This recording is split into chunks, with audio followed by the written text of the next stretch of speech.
Welcome to our market update. Thank you guys for being on here, first of all. So what I wanted to do today was just give you guys and communicate some of the changes that are happening with the mortgage industry. And at the same time, because we have Lester on here with us, we're going to go over the different changes that are happening to the tax code, how to save money, how to file your taxes, etc. All of which I think the timing is perfect, being that it's the tax season. So again, welcome guys. One of the main things that is happening in the mortgage industry that is important for you guys to know is that Fannie Mae and Freddie Mac are tightening up their guidelines a bit. So as you guys know, whenever you submit an offer, you have the listing agents will require or will request a DU approval in order for your offer to be considered. And it's fine, it's normal part of the process, right? The client goes through the pre-approval process, and then us, the mortgage broker, can issue a DU approval. It's important that you guys know that Fannie Mae is tightening up their guidelines. So it's not as easy to get a DU approval as it was before. The credit scores have a little bit more weight when it comes to conventional mortgages, as well as reserves, as well as debt to income. So just so you have a point of reference, before this update, about a week ago or so, we were able to go up to 49% on conventional mortgages on the debt to income ratio. Now we're finding it hard to get anyone approved anything over 45% debt to income ratio. Now, this is only for conventional mortgages. It applies to DO, right? It does not apply to FHA. FHA still allows you to get up to 56% debt to income ratio. So if you have a client that is between an FHA or a conventional mortgage, the FHA mortgage does allow you to qualify for about 10% more of their income than the conventional mortgage does right now. So that's something to keep in mind. Obviously, Miami, South Florida is a big condo market. Just a quick note, remember guys, you can't do FHA on condos. However, we do have the option of doing just 5% down on your condo purchases. So if you have a client that's a first-time home buyer that's not ready to buy a townhouse or a single family residence yet, but they do have the funds and are able to go into a condo, we can do 5% down. Most lenders out there are doing 20-25% down required. Not us guys. Make sure that you guys keep that in the front of your mind anytime you're talking to new clients, past clients that you're going through your CRM. Keep in mind 5% down condos, right? Another change that's happening to the industry is inevitably there's going to be inflation. This affects the bond market, which in turn affects your interest rates. We saw a correction on Monday where there was a price adjustment on interest rates of 0.5%. So it's a big adjustment that means that a 3% rate would cost you, let's say, 0 points on Friday. As of Monday, that same 3% rate on a conventional mortgage will cost you 0.5% more. So keep that in mind, guys, when you're speaking to your clients. Make sure you're setting the right expectations when it comes to interest rates. Yes, our interest rates are phenomenal. We're still in the 2.3s, 2.4s in FHA. But remember, as the bond market takes a tumble, so will the interest rates. So setting the right expectations with your clients upfront is important. It will smoothen out the transaction as we go through, right? If the client is expecting a 2% on a conventional mortgage on a condo, and we can offer them a 2.6, 2.7, that will come as a shock to the client, and in turn have that it's a little bit of awkward conversation to have. So keep that in mind, guys. The rates are being adjusted, they're trickling up. If you know any clients that are on the fence about refinancing, it's a great time to refinance them. Take advantage of their equity if they have any, and we can reinvest some of that equity into maybe an investment property or a second home for you guys. So as you're going through your CRM, it's important. Keep in mind 5% condos, and then also anyone that you speak to, you should be asking them about their current interest rate, right? You should also be asking them about the equity and if they're planning to make a move soon. Because if these clients have equity in their home, now is the perfect time for us to go in and take advantage of that equity, do a cash out refinance, and use that money to reinvest, use it as down payment for an investment property or a second home. So that's another way for you guys to maximize your CRM, maximize your database. Go through it, contact clients, cash out refinancing. Let's put some equity to work, right? I think those were kind of like the biggest changes that took effect this week. Obviously, if you guys have any scenarios, any clients that have been pre-qualified with your mainstream banks, Chase, Wells Fargo, etc., or your any other brokerages, give me a shot, guys, to refinance them or to give them a good faith estimate. I don't need to pull the credit or anything like that, but I'm finding it that our interest rates, because they are significantly better than our competition, we can qualify your clients for significantly more money. So if we can give your clients a higher loan, that means a higher sales price for you in terms of giving yourself a raise. So today we brought on Lester. Lester is my trusted CPA for years. He's been in the business, I think, forever is the right way to describe that. He has a wealth of knowledge, guys, and I wanted to bring him on today just to kind of go over the changes that are happening in the real estate, in the tax field that affect the real estate market. So Lester, please take it away. Good afternoon, everyone. Again, my name is Lester Gruda. I've been a CPA in Miami since 1979, probably before most of you were born. Brief history about myself. I started with a local firm in North Miami Beach in 1979, became a partner there about 4 years later. Then a client of mine gave me an offer that I really couldn't refuse. I was an in-house CPA for a chain of retail stores traveling all over the United States. You probably know Fendi stores. I was doing that for about 2 years, realized that was not quite for me. Then I went out on my own and I had a partner for 10 years, another partner currently now for about 22 years. We've been, a pretty small firm, boutique firm. As our practice grew over the years, we realized that we couldn't handle our clients the way we wanted to. So we were approaching people to merge with us and to acquire us. So just in January 1, we officially merged with a Coral Gables-based CPA firm, H&CO, with offices in Gables, downtown Miami, Fort Lauderdale, and now my office in Aventura. And this, we really, my partner and I, Clifford Ain, we really do the same thing, but we're able to offer our clients a little bit more services that we couldn't offer our clients before. So that's a brief history of myself. I'm an active tennis player. I went to school in Washington, D.C. I have 3 grown children, productive human beings. Thank goodness they're off my payroll. So they're all doing well. Everything is good. Unfortunately, this pandemic has put a damper on most businesses over the years.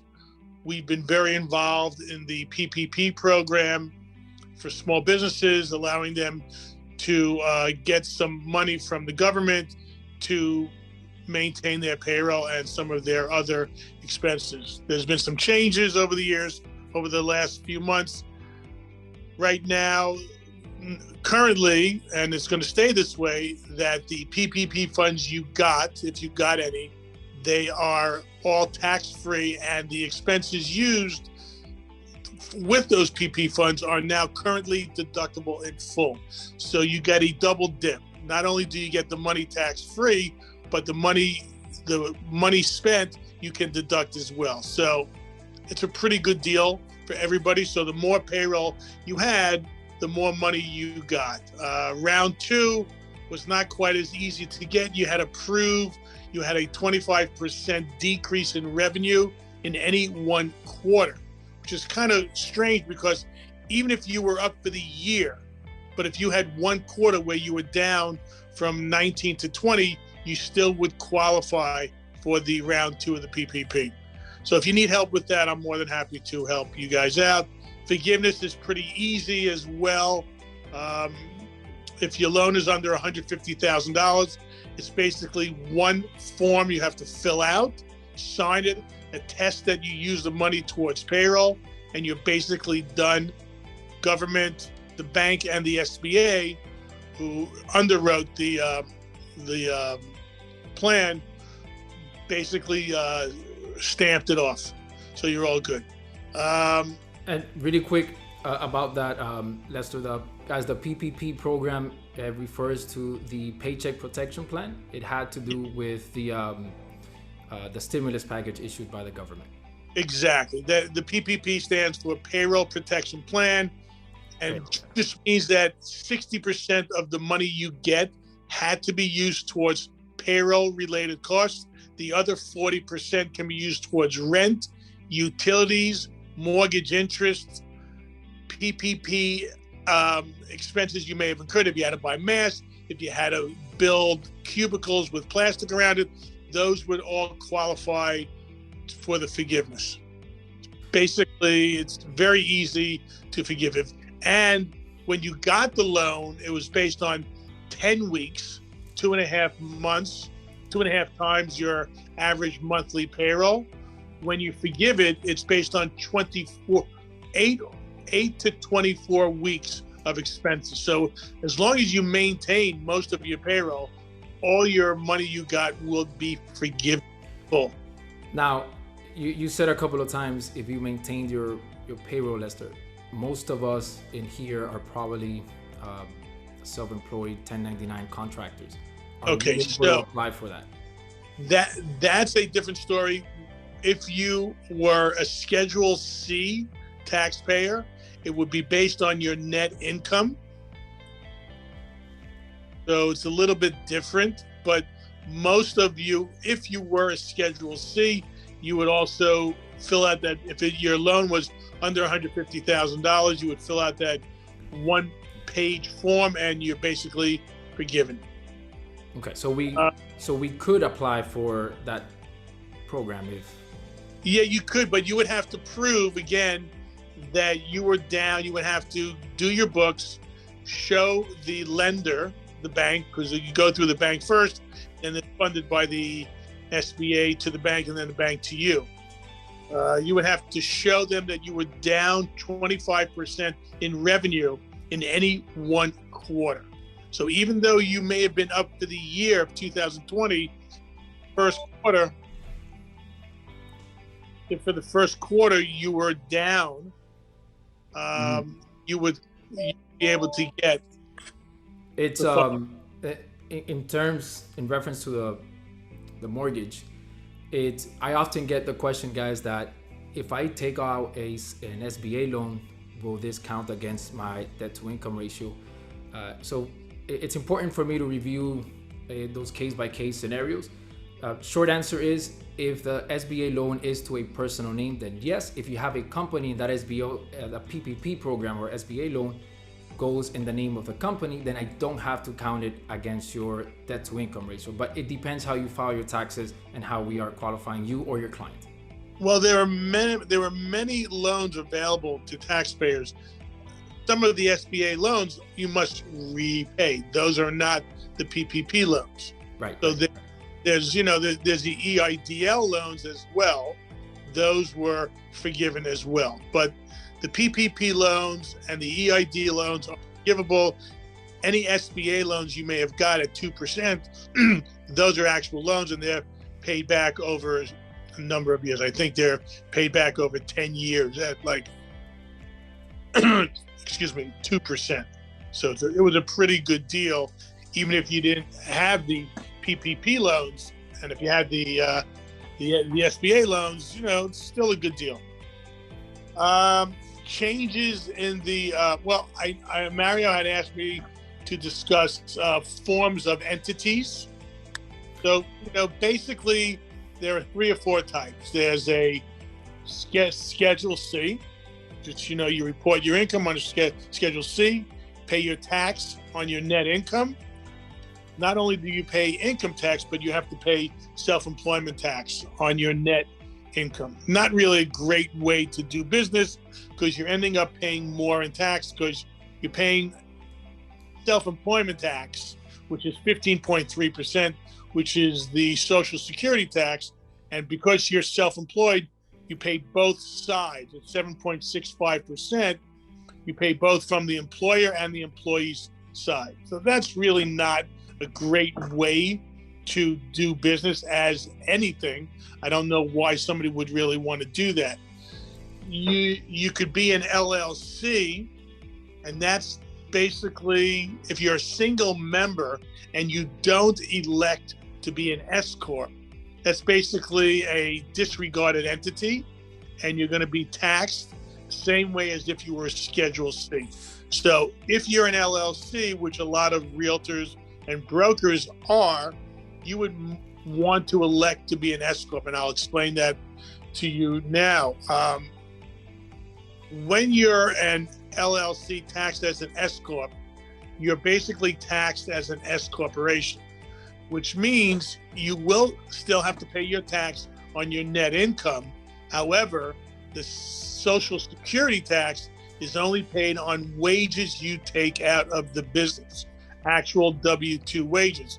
So let's do an example. Let's say your income is $100,000.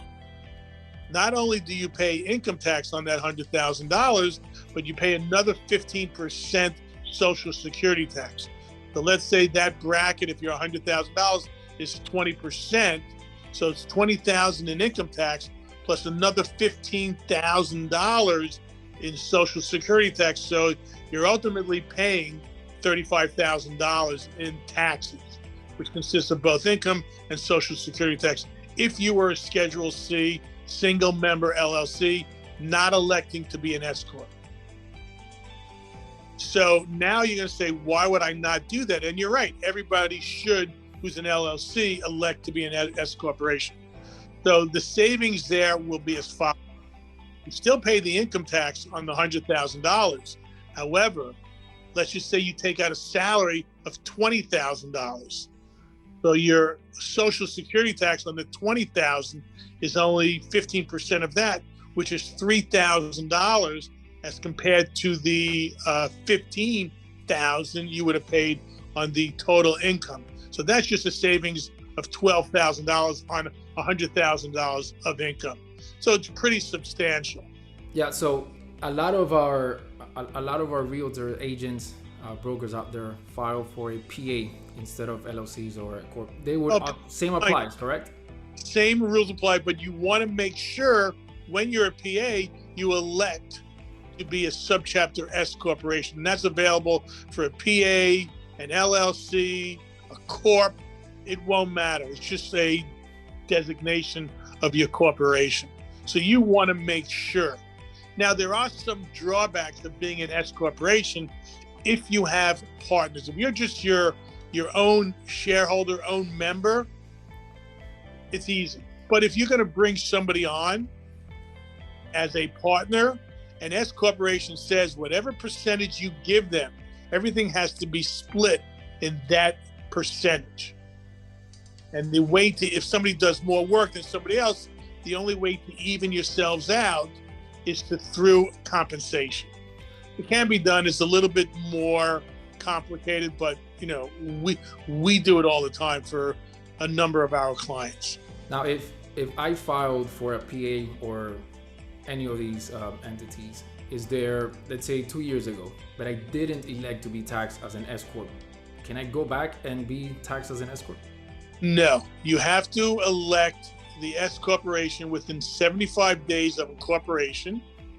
Okay, so if you didn't do it the first 2 years, you're going to be stuck as a regular corporation, a C corporation, and that entity pays tax at 21%. Then that's at the entity level. Then when you want to take out the money, you're going to pay tax again on that money you take out as a dividend or as a salary. So that you definitely don't want to be a C corporation. There are some advantages of a C corp, but for a broker, it would not pay at all. Now, if the solution to that, if I didn't file or elect to be taxed as an S corp, and I already have an established PA, LLC, etc., I would have to close out my current No, and then open up a new one. close it out. You can elect to be a S corp, but moving forward. Right. Okay. Gotcha. So you can't go back and say, hey, well, I mean, if it's 1 year, you could plead mercy on the IRS's step, and sometimes they will allow you to go back to that year to be an S corporation if you did everything in your, if you intended to be an S corp all the way. I've seen it happen for 1 year only, but you can't go back more than a year to do that. Gotcha. So for Now, if go you ahead. 2020 and you didn't elect to be an S corp, but you're an LLC, you can elect currently and you go back to the beginning of the year. Most of the time, the IRS will allow that. Gotcha.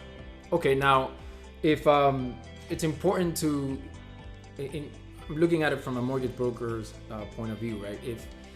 If a client were to go and start or file as an S corp moving forward, that means that they no longer have the Schedule C income. They would have a K1 distribution and they would have some W2 income, correct? That is a correct statement. So when it's a separate entity, but that entity is not paying tax. It's a flow-through entity. So whatever income is earned at the corporate level passes through on your individual tax return through a Form K1, and that would show your net income. You would also get a W-2 from your corporation. So the K1 income plus your W-2 is the total income you would have to report on your personal tax return. Now, the reason why that's relevant is most lenders, if they see a change of income from a Schedule C to a K1 distribution and W-2s, they would not approve you unless you have a 2-year history of that income. Now, there are a few lenders that will allow me to be able to approve both or the previous history of that type of income, as long as we can prove 100% that it's the same type of income. For example, if I were to qualify a realtor, it's the same 1099 going back 2, 3, 4 years. The difference is just how they got taxed. Something like that we can make a case for. It probably would not work if the client owned a body shop, for example, and they've been taking Schedule C this whole time, and now they change into a K1 W2 distribution. I would need a 2-year history of that. So if you guys have any clients that are considering changing the way they are taxed, and they're also considering purchasing a property, it's important that we take a look at how they are being qualified currently and how we can help them avoid any hurdles down the road where they can just not be approved or be denied for the loan because of a simple change in the way they get taxed. I just want to, and that's very, very true. I've done that with you before, Mario. I've done that with other brokers as well. You just have to prove it's the same source of income, even though it's, from a different type of entity. Just for you, for all you realtors and brokers out there who are a single member LLC, it's very important that you have to elect. There's a form you have to fill out, and you have to elect to be taxed as an S corporation. Okay, now we have a lot of foreign nationals in our pipeline, etc., clients, so forth. Sure. Have there been any changes to the FIRPTA? Not really. You still have to withhold 21%. So if you have a client who's selling, and they live in, let's say, in Argentina, but they have an asset here in Florida, the attorney who does the closing must withhold 21% at the closing, and then that client has to file a tax return and hopefully gets most of that back based upon their profit on the sale. Now, so we recently had the scenario where a client came to me from another brokerage and they sold a property, but the title company didn't withhold the 21%. In a case like that, what would be, and I mean, there's probably a lot of moving parts, but in general, what would be a resolution to something like that? Well, the IRS you would still have to file a tax return on the sale of your asset in the United States. When you file that 1040 NR, non-resident return, there'll be a tax. And then if there's no withholding paid in, there will be penalties and interest on that tax. So our job as professionals here are twofold.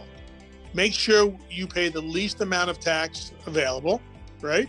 I'll be as proactive as I can be without wearing stripes, and making sure you don't have any fines. Make sure you file your returns on time, and make sure you have withholding to offset any taxes that which may be incurred.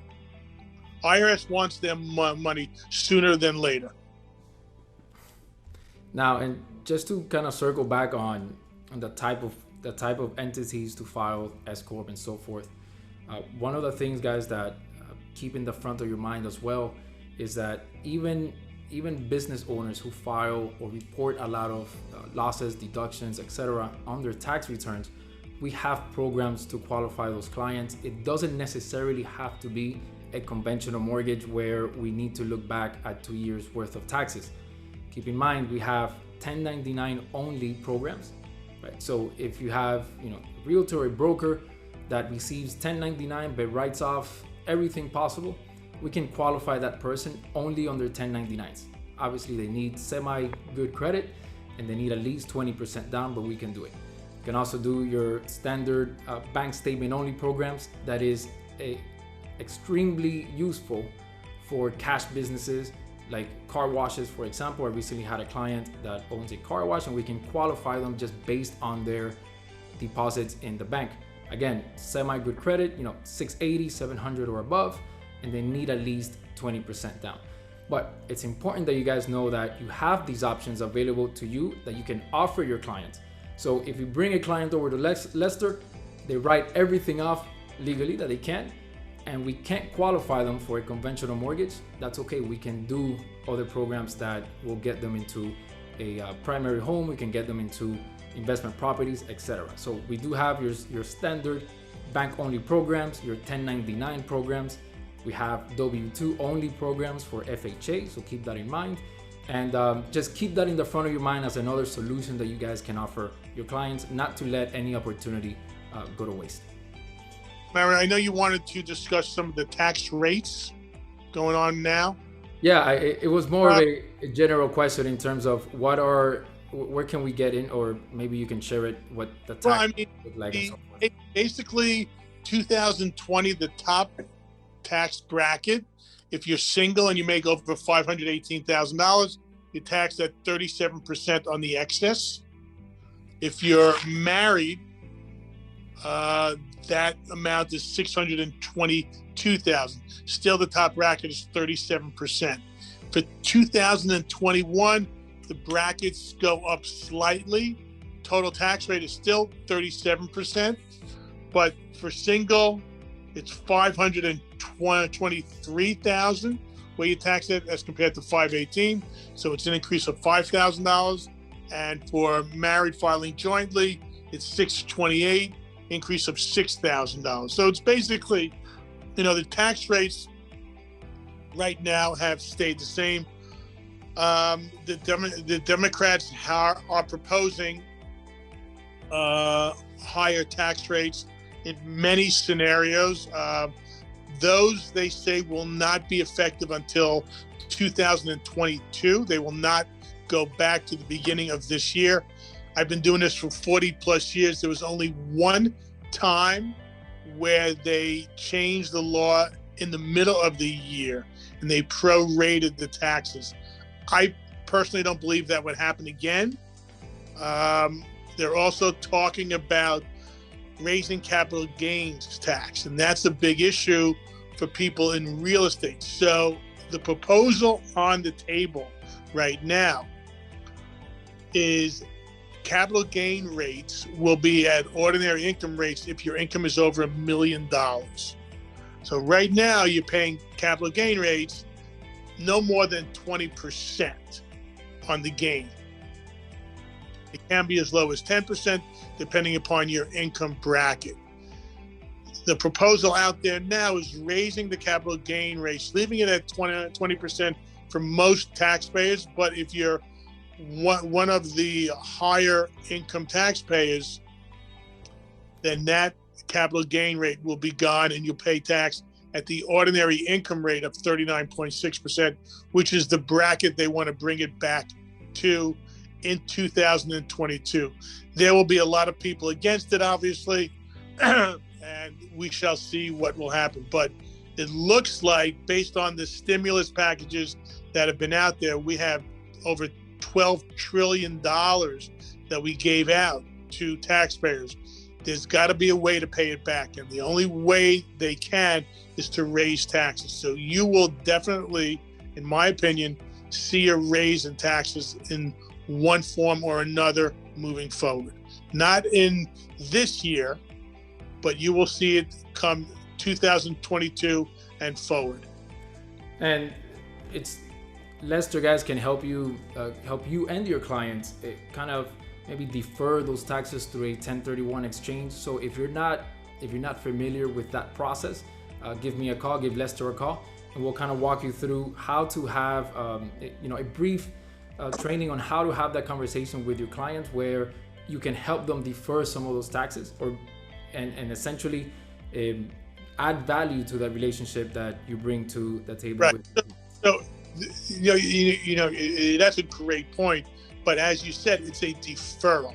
And you got to be really careful, because if tax rates are going up and you're in a lower tax year, that 1031 may not be so advantageous. For example, if you have a sale and you have a profit of $1 million right now, you're going to pay tax of $200,000 on that gain.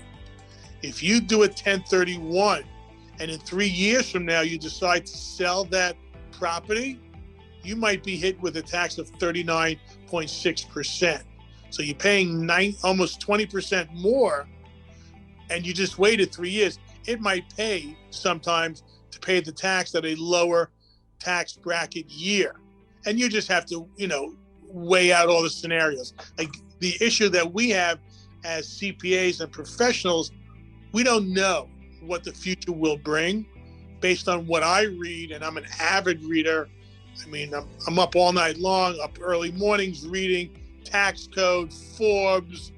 I'm a nut, and everything that I read says you will see a raise in tax rates moving forward. Yeah, I could be wrong. I'm sorry, go ahead, Wayne.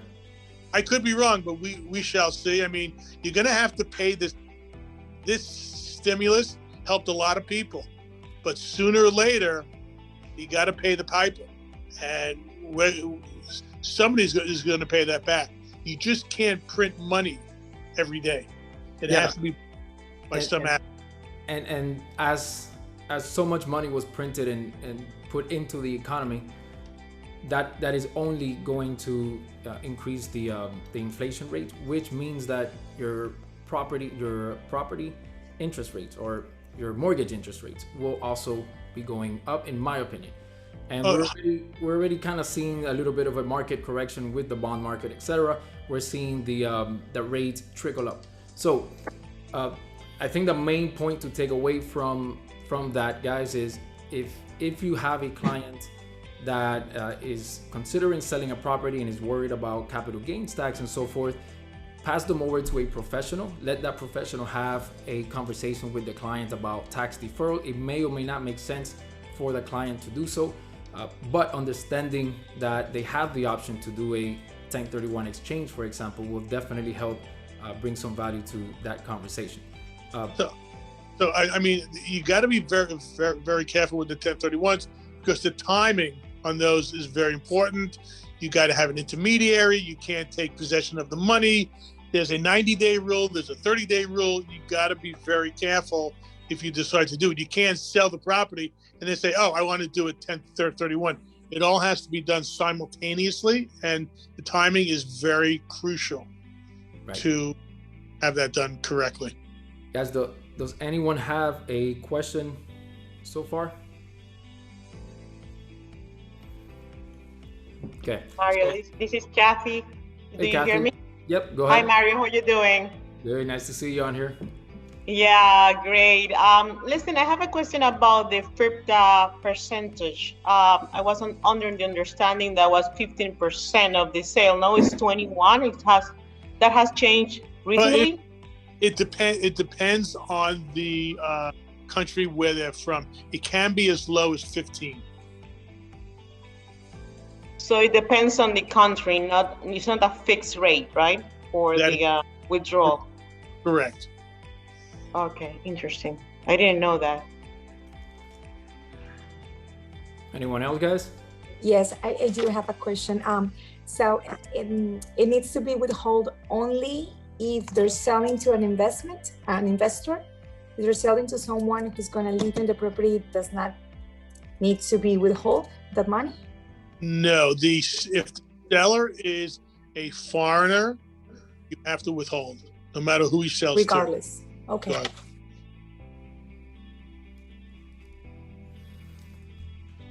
Okay. Guys, I think that pretty much covers everything that we wanted to go over. Looking ahead, make sure that you guys are having those conversations with your clients where they're taking advantage of the low interest rates now before they go up. There's a lot of equity. There's more equity now available to these clients than there was a year ago.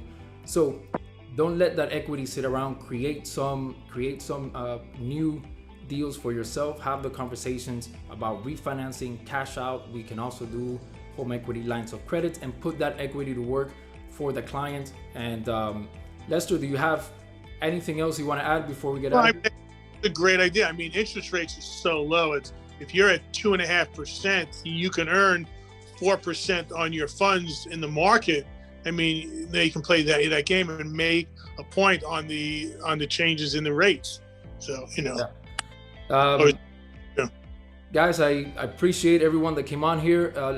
I'll probably do another one of these coming up next week. We'll focus a little bit more on financing, maybe the market on condos, maybe something like non-QM, like 1099 only programs, etc. If you guys have any questions, any scenarios you guys would like me to take a look at, you all should have my contact info. It was on the email, on like the 7 emails that I sent you guys. So please reach out to me. Best way to get a hold of me is through text. Other than that, I appreciate it. Lester, I'm gonna send out your contact info so that if any of our clients or agents have any questions, they can reach out to you directly. Appreciate it. Great. I'm happy to help them out. Bye guys. Happy selling. Thank you. Take care. Thank you, Mario. Have a good one. Yeah. Thank you. Bye-bye.